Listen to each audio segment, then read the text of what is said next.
Estudar. Ainda vale a pena trabalhar com impressão digital? Ainda vale a pena trabalhar com comunicação visual, com gráfica, com impressão digital, com envelopamento, com sublimação? Ainda vale a pena com tanta guerra de preço, com tanta falta de mão de obra qualificada nesse mercado, com esse tanto de dor de cabeça que existe pelo fato de não ter, né, nada que fomente o mercado a alguém entrar para ser funcionário? Porque se a gente parar para analisar, a maior dificuldade que a gente tem, pelo menos que a gente enxerga e que a gente direciona, é a parte de pessoas, né? A gente olha para a realidade da nossa empresa e fala, cara, como que eu vou conseguir manter o meu negócio, sustentar ele? Só um minutinho.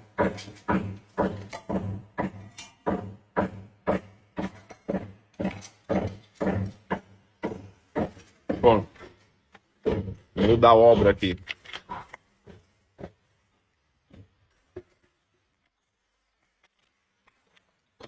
Beleza, vambora. Então, como que eu vou conseguir manter o meu negócio se hoje simplesmente não tem pessoas qualificadas no mercado? E pior do que não ter pessoas qualificadas, entrando pessoas... Aí, voltou o sinal. É as pessoas não estar entrando pessoas novas no mercado. Então, tu imagina, a gente está num mercado onde não tem a mão de obra qualificada e não tem pessoas novas entrando. Então, a gente já parte do princípio que cada vez vai ficar mais escasso. Não existe nenhuma faculdade, curso técnico, tirando o da AFACOM mesmo, que é para formar gestores, não existe hoje cursos formando mão de obra para o nosso mercado. Todo mundo hoje trabalha com a mão de obra que já tem no mercado, principalmente com os empresários e empresárias. E o grande desafio é, sabendo que não vai ter mão de obra qualificada, que não é um mercado que vai ter novas pessoas entrando, ainda vale a pena trabalhar nesse segmento? E quando a gente olha para o modelo de negócio, pense sobre o modelo de negócio de impressão digital. A gente aprendeu desde sempre que o modelo de negócio de impressão digital é a gente pegar o cliente, fechar uma venda com ele e terceirizar, começar terceirizando esse produto. Terceirizado esse produto, o próximo passo é a gente comprar a máquina. E tem gente que, se tem dinheiro, compra a máquina já no começo. Eu nem começo terceirizando. Só que o comum que as pessoas fazem é, cara, eu comprei aqui uma máquina, uma plotter de recorte, eu comprei aqui uma máquina de fazer sublimação em canecas, eu comprei aqui uma silhouette, eu comprei aqui uma Epson para fazer impressão A4 aqui, para poder começar minha gráfica rápida. Você vai ter vários comportamentos são várias aquisições diferentes para produtos diferentes, mas com o mesmo modelo de negócio tradicional, que é comprar maquinário para poder produzir, para ganhar mais margem. Não é que está errado ganhar mais margem. O problema é que quando você investe em um maquinário para você ser o operador dessa máquina, aí nós temos um problema. Nós temos o problema que, primeiro, toda hora que você estiver produzindo, você não vai estar vendendo. E tudo que você vender, você vai ter que produzir. Ou seja, total dependência de você. Você corta já pela metade, pelo menos aí, a tua capacidade de geração de receita. E quando você limita a tua capacidade de gerar novas vendas, novas negociações, atender melhor os clientes, vender de novo para quem você já vendeu, literalmente você vai estar retardando, tá? Você vai estar retardando o crescimento da tua empresa. Então, isso é um modelo de negócio tradicional. É a mesma coisa que eu abrir uma padaria e eu começar a fazer o pão, os doces, eu fazer tudo isso. E eu não ter ninguém na frente do balcão atendendo os clientes. Eu falei tua vida resumida em um vídeo? É mais ou menos isso, cara, que a gente... Esse é o mercado tradicional. Então, todo empresária que vai entrar no mercado de impressão, ele entra dessa forma. Ele vende e tem que ir produzir. Enquanto ele está produzindo, ele está desesperado porque ele precisa entregar e porque ele precisa fechar uma nova venda. Isso não é que está errado, mas é um modelo de negócio tradicional. Não é um modelo de negócio contemporâneo, não é um modelo de negócio escalável, não é um modelo de negócio... Bom dia, Martin. Não é um modelo de negócio que hoje você consegue crescer exponencialmente. E o que é um crescimento exponencial para mim?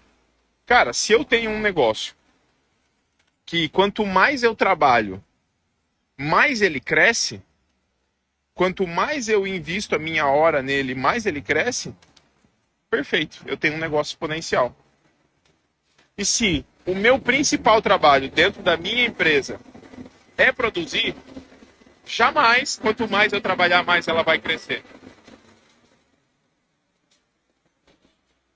Porque o teto vai ser a sua hora. O teto de crescimento vai ser literalmente a quantidade de horas úteis que você dedica para o seu negócio.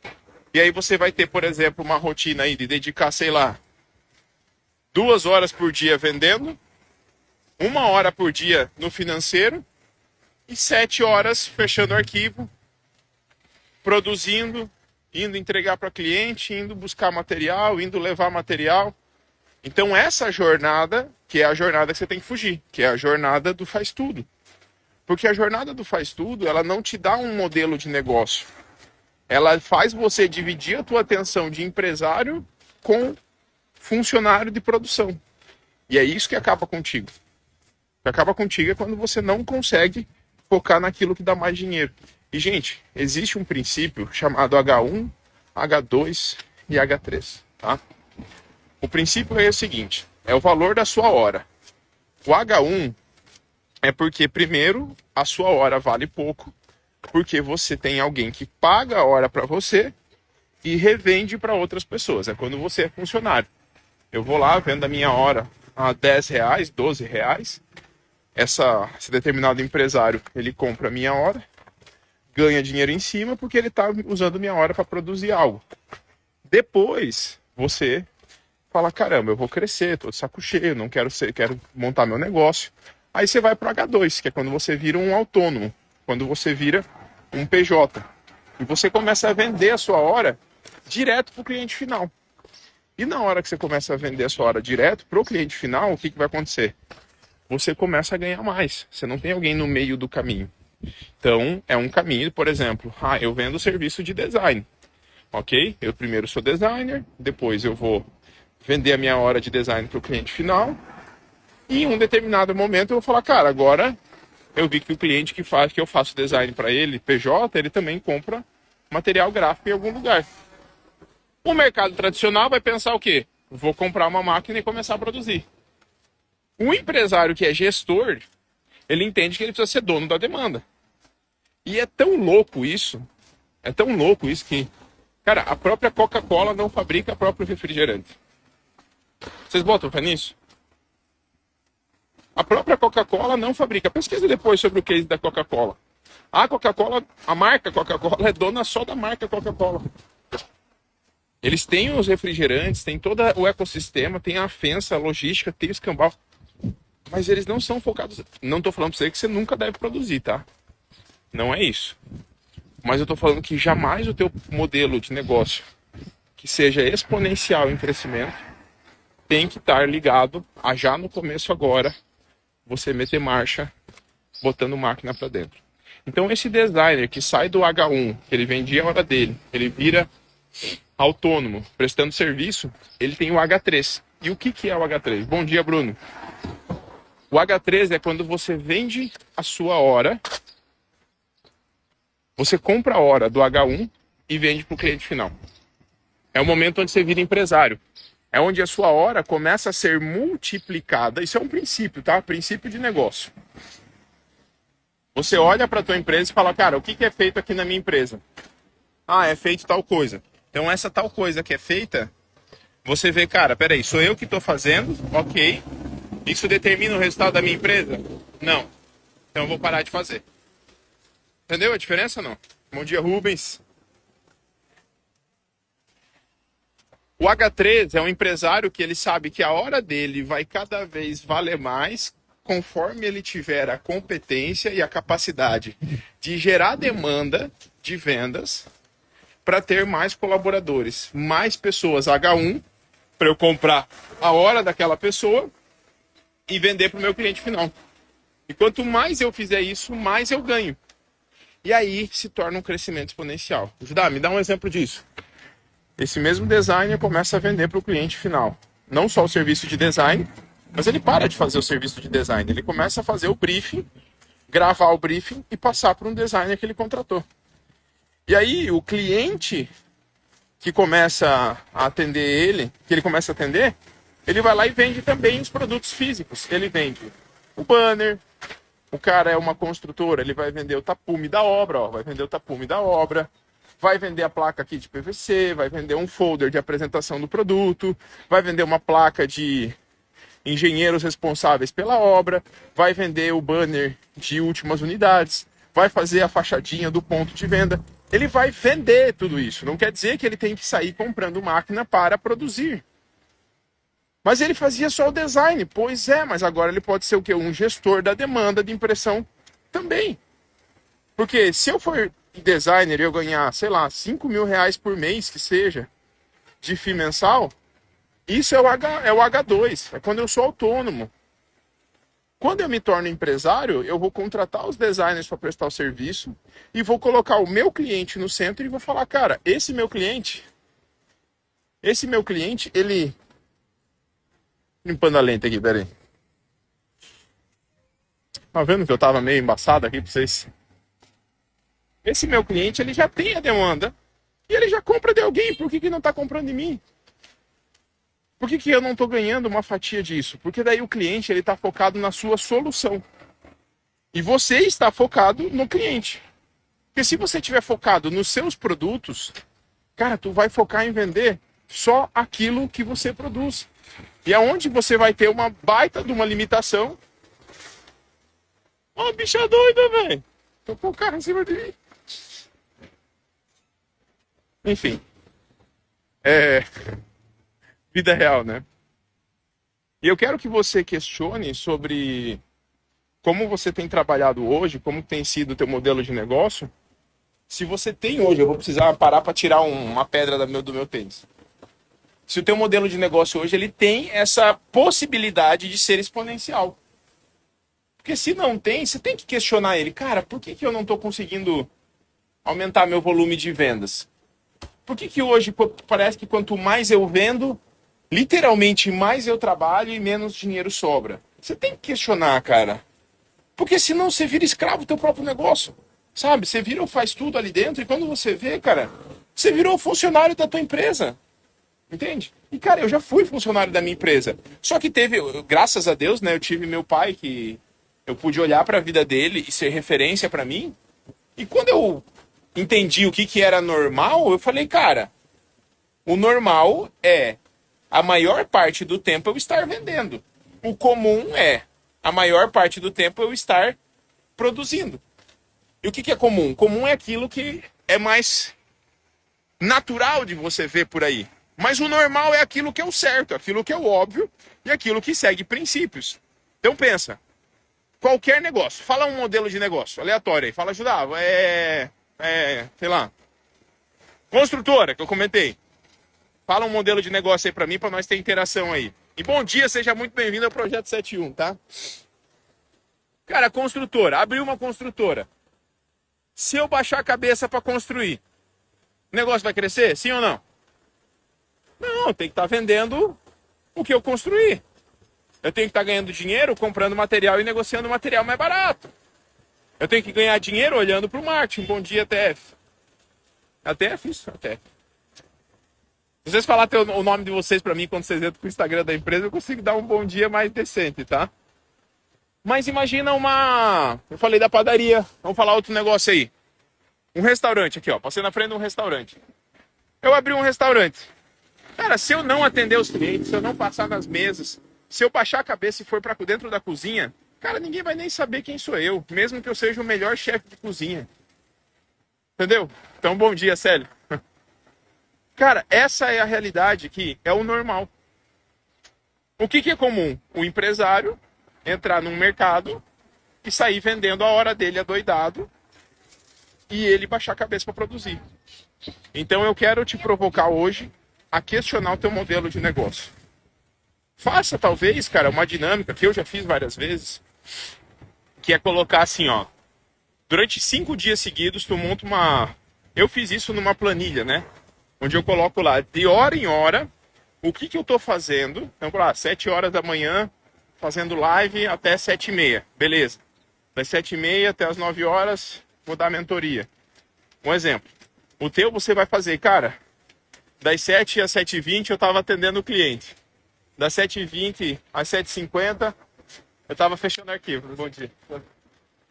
Aí das 7h50 até as 8h30 eu tava, sei lá, atendendo um cliente. Das 8h30 até as 9h40 eu tive que ir buscar um material. E coloca, velho, o dia inteiro. Tudo bem bonitinho. Bom dia, Valber. E aí dentro dessa escada que você vai colocar de demanda, no final do dia, tu dá uma pontuação para isso. Com base em 2 critérios. Critério 1. Se aquilo que você fez determina o resultado da empresa na relação financeira, tá? Cara, eu tava fechando o arquivo. Isso é algo que dá impacto financeiro, dá pouco impacto ou dá nenhum impacto, sabe? Para você saber se aquilo que você estava fazendo dá dinheiro, literalmente, impacta e move o ponteiro financeiro da empresa. E o outro critério que você vai analisar é o quanto você é bom fazendo aquilo. Putz, cara, eu sei fazer arquivo no Corel. Se tu me der o CorelDRAW, eu sei, velho, todos os comandos com Ctrl, com Shift, com Alt, para poder fazer design. Eu sei fazer pesquisa no Freepik, eu sei fazer tudo isso, cara. Mas aí, bom dia, Elísio. Eu sei fazer tudo isso, mas isso não mexe o ponteiro de dinheiro. Você tá entendendo? Pô, mas se eu for vender, o período que eu tava atendendo o cliente, é algo que sim, mexe o ponteiro financeiro, dá muito impacto financeiro. Se eu fechar a venda e eu conseguir agregar valor e eu nem der desconto, ganhei margem limpa. E o segundo critério é, eu sou bom nisso? É uma habilidade única minha ou é algo que eu sou ruim? É algo que realmente eu, cara, não adianta, não é minha habilidade. Porque tem aquilo que você tem como habilidade única, tem aquilo que você é muito competente e tem aquilo que tu é incompetente, velho. Primeira coisa, larga o que você é incompetente e que não dá impacto financeiro na empresa. Segundo, eu vou largar aquilo que eu não tenho impacto financeiro, mas eu sou bom. Presta atenção no que eu estou falando aqui. Primeiro, é o que não dá impacto financeiro e você não é bom. Vai contratar alguém para fazer, vai terceirizar, vai chamar freela, vai tirar das tuas costas, tá? Segunda coisa que você vai deixar de fazer é aquilo que não gera impacto financeiro, mas que você é muito bom. Que são os trabalhos disfarçados de funcionário, né? Cara, eu sou muito bom em fechar arquivo, então eu vou fechar arquivo. Não gera impacto, mas você é muito bom. Não, eu sou muito bom aqui em produzir, em instalar a fachada, ninguém instala como eu. Mesma coisa, você vai pegar, vai produzir, vai gerar pouco impacto financeiro e você é muito bom. Segunda coisa que tem que deixar. E para onde que tem que ir o teu foco? Primeiro, aquilo que gera impacto financeiro, muito impacto financeiro e que você é ruim. Tá entendendo? Aquilo que gera muito impacto financeiro e que você é ruim, tu tem que aprender a fazer. Eu não sei comprar material, eu não sei fazer cotação, eu não sou bom em negociação. Porra, velho, vai ter que aprender. Ou não pode ter uma empresa, não pode ser um empresário. Senão você vai sempre estar dependendo de alguém. Então comprar material é algo que gera muito impacto financeiro, mas que ao mesmo tempo, eu não sendo bom, não quer dizer que eu não posso fazer, quer dizer que eu tenho que priorizar, aprender isso, porque gera impacto financeiro. E a quarta tomada de decisão que você vai ter aqui nessa escala é o quê? Cada vez direcionar mais o seu tempo para fazer o que gera impacto financeiro e aquilo que você é muito bom. Então, se você é um ótimo vendedor, uma ótima vendedora na sua empresa, se torne melhor ainda. Se você é muito bom em marketing, melhor ainda. Se você é muito bom em comprar, melhore mais ainda. Se você é muito bom em contratar, melhore mais ainda. Porque são essas coisas que movem o ponteiro de qualquer empresa de impressão digital. São esses comportamentos seus em relação ao seu dia que vão fazendo a empresa cada vez crescer mais exponencialmente. Então, essa é a diferença da mentalidade de um empresário tradicional, que a gente chama carinhosamente de ET, para um gestor de impressão. Porque o gestor de impressão, ele bota a cara, ele sabe que tem um modelo certo, um jeito certo de crescer, e ele foca nisso. Ontem eu estava fazendo uma reunião no Zoom para 80 empresas de impressão digital que faturam mais de 100 mil reais por mês. E bizarramente, quase todos eram vendedores da própria empresa. Só que, para você sair e chegar nos 100 mil reais todos os meses, tu vai ter que sentar cada vez mais. Cara, tu tem que ser o principal vendedor da empresa. Se você estiver produzindo, você não vai ser essa pessoa. Você não vai gerar demanda. E quando você não gera demanda, você vive de indicação e boca a boca, aí o restante da história tu já conhece. Fechado? Eu tive uma pergunta aqui, bom dia. Sabe, Svale? Svale. É isso, Svale?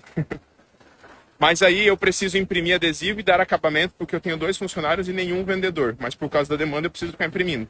Aí eu te pergunto. O nosso cérebro, ele funciona com base em pergunta, tá? A pergunta que você mandar pro seu cérebro é a pergunta que você vai achar a resposta. A pergunta que você deveria fazer para você mesmo é: o que eu preciso fazer para ter uma pessoa imprimindo no meu lugar e eu me tornar o vendedor da empresa? O que precisa ser verdade da forma como os clientes chegam até mim para que eu possa sair da impressão? Qual é o volume de impressão digital que eu tenho que ter ou de faturamento para conseguir sustentar uma pessoa aqui? O que precisa sair de mim, de conhecimento, de instrução, de processo, para que outra pessoa imprima no meu lugar? Entendeu a diferença? Júnior, é sobre como a gente olha para o problema. Você tem, eu imprimir, gera impacto financeiro? Lógico que não, pô. Você imprimir não vai determinar o resultado da empresa. Agora, você vender com uma margem melhor, que se você quiser até terceirizar, você fique com uma margem saudável, isso sim mexe com o ponteiro financeiro. Porque o que é natural? A galera pega e já quer terceirizar o comercial, já quer contratar vendedor, já quer contratar assistente comercial, atendimento, e joga o principal ativo da empresa, que é o cliente. Pelo amor de Deus, cara, se você largar toda a empresa que você tem, vender todos os teus itens, entregar o ponto comercial, se livrar de todos os computadores e ficar com um celular, mas saber quem são os clientes e o que eles compram, você abre um negócio de novo. Você abre uma empresa de novo do zero. Você concorda comigo? Mas se você tirar todos os clientes e começar só com o maquinário, cara, tu vai penar 1, 2, 3, 4 anos para conseguir cliente de novo. Então o segredo do negócio não está na estrutura física. Isso é ego, cara, que a gente quer ter um monte de funcionário, a gente quer ter empresa grande. A gente tem que ter empresa lucrativa, a gente tem que ter liberdade. Eu acredito que é muito... Hoje, Judazão aqui falando para vocês. Por que eu acredito demais no modelo de terceirização, que é o dropshipping de impressão, podíamos dizer assim? Cara, para você chegar nos 100 mil, é muito mais rápido você chegar focado em geração de demanda. E se você construir um negócio de 100 mil de faturamento todos os meses, cara, os nossos alunos que faturam 100 mil por mês, os caras já têm uma renda de 8 a 10 mil reais por mês. Cara, 10 mil reais por mês dá uma baita de uma liberdade. Se é você e uma pessoa só, tu vai poder mudar para um lugar melhor, tu vai pagar uma parcela de um carro melhor, você vai poder sair mais vezes para jantar. Você vai poder, talvez, se você tem filho, quem sabe até entrar num plano de saúde, mesmo que menor, com participação aí local, mas você consegue entrar num plano de saúde. Se você fatura 100 mil reais, cara, e não consegue tirar nem 10 mil de renda pessoal, tem alguma coisa errada, cara. E tu tem que questionar isso, porque senão valeria mais a pena você ter menos dor de cabeça e ser funcionário. Porque daí tu ia ser um baita gerente de uma grande companhia aí e ganhar 8, 10 mil reais por mês como funcionário. Tu tá entendendo? Então questione o teu modelo de negócio para ver assim, cara, será que eu sou empresário tradicional ou hoje eu sou gestor de impressão? Tá bom? Deixa eu responder outra pergunta aqui. Ó, O mais difícil é reprogramar a mente para mudar toda essa rotina. A gente sempre espera um milagre no próximo mês e na próxima venda. Então, eu poderia te dizer que o mais difícil é você nem ter acesso ao que é certo. Eu acho que isso é a parte mais dolorosa e complexa. É tipo assim, ó, eu nem sei o que eu deveria estar fazendo. Eu só estou vendo o problema acontecendo. Eu só estou vendo o sintoma, que é a falta de dinheiro, eu literalmente trabalhar e não sobrar o que deveria sobrar. Eu tenho um monte de máquina ociosa, parada, e eu não saber que existe um outro jeito, e eu não ter certeza absoluta que aquilo dali é o jeito errado. Então eu finalizo aqui os projetos 71 contigo hoje, falando que sim, essa jornada que você está vivendo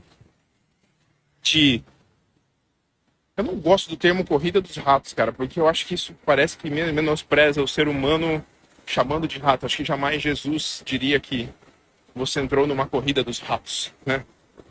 Porque Deus sabe todas as coisas, tem um propósito na vida de cada um, no seu momento, na sua tribulação e no seu gozo do sucesso. Mas você entra num loop de acreditar que aquilo é normal só porque muitas pessoas vivem. Então você já está à frente, porque você já sabe qual que é o certo, você já questionou o teu modelo atual e viu que faz mais sentido o modelo novo. Agora você só precisa fazer a pergunta certa. Como mudar a minha mentalidade? E para isso você precisa buscar conhecimento. Nada está escrito na Bíblia, em Provérbios. O homem padece pela falta de conhecimento. O homem não padece por falta de estrutura, não padece por falta de orgulho, nem padece por falta de humildade, mas por falta de conhecimento. E o que impede você de buscar conhecimento é a humildade.